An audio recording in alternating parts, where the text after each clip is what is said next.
بسم اللہ الرحمن الرحیم والسلام علی من اتبع الہدا۔ ہدایت کی اتباع کرنے والوں کو راحت دو جہاں قرآن چینل کی طرف سے سلام عرض ہے۔ سامعین کرام، صاحبان ایمان، آج کا ہمارا سبق سورہ بقرہ کی آیت نمبر 24 ہے۔ آغاز کرتے ہیں بسم اللہ الرحمن الرحیم۔ فَإِن لَمْ تَفْعَلُوا وَلَن تَفْعَلُوا فَاتَّقُوا النَّارَ الَّتِي وَقُودُهَا النَّاسُ وَالْحِجَارَةُ أُعِدَّتْ لِلْكَافِرِينَ۔ اس کا ترجمہ یوں ہے کہ اور اگر تم نے ایسا نہ کیا اور ہرگز تم ایسا نہ کر سکو گے تو اس آتش سے ڈرو جس کا ایندھن آدمی اور پتھر ہیں۔ یہ آگ کافروں کے لیے تیار کی گئی ہے۔ اس آیت کی تفسیر کچھ یوں ہے کہ پچھلی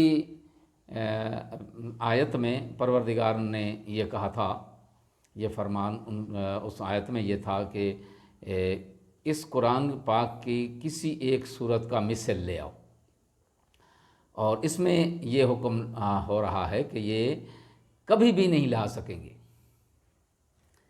یہ ہرگز ایسا نہیں کر سکیں گے، اور اس لیے اگر نہیں کر سکیں گے تو آتش اس جہنم سے، اس آتش کی جہنم کی آتش سے ڈریں جس کا ایندھن آدمی اور پتھر ہوں گے۔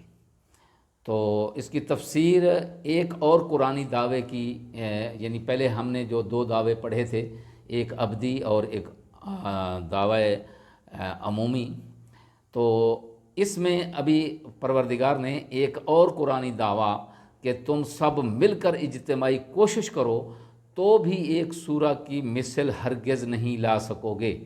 وَلَن تَفْعَلُوا میں دعویٰ بھی ہے اور قطعاً پیشین گوئی بھی ہے کہ تم مستقبل میں بھی ہرگز یہ کام نہ کر سکو گے، اور اس پیشین گوئی اور دعوے کو 1400 سال سے زیادہ گزر گئے ہیں، اور انسان علوم و فنون کے بے شمار ارتقائی مراحل طے کر چکا ہے، لیکن قرآن کے دعوے کا مقابلہ آج تک کسی سے نہ ہو سکا، اور آئندہ بھی ایک طرف انسان ترقی کی منزلیں طے کرتا رہے گا اور دوسری طرف قرآنی دعوے وَلَن تَفْعَلُوا کی گونج بھی کائنات کی فضاؤں میں گونجتی رہے گی، مگر قرآن کا مقابلہ کرنے کی جرأت اور استطاعت اور قوت کسی میں بھی پیدا نہیں ہو سکے گی۔ اس کے بعد ارشاد ہوتا ہے کہ چونکہ تم اس قرآن کی مثل لانے کی جرأت نہیں کر سکتے، لہٰذا اس آگ سے ڈرو جس کا ایندھن آدمی اور پتھر ہیں۔ اس سے معلوم ہوتا ہے کہ کافر خود اپنے جسم کے ایندھن سے بھڑکی ہوئی آگ میں جلائے جائیں گے۔ اللہ اکبر۔ اس میں بیان ہونے والے اہم نکات دو ہیں۔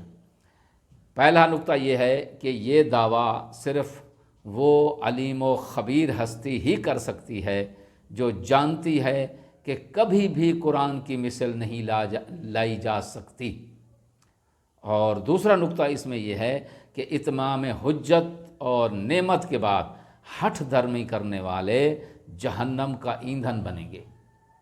خداوند عالم ہم سب کو اس جہنم سے محفوظ فرمائے۔ وآخر الدعوانا ان الحمد للہ رب العالمین۔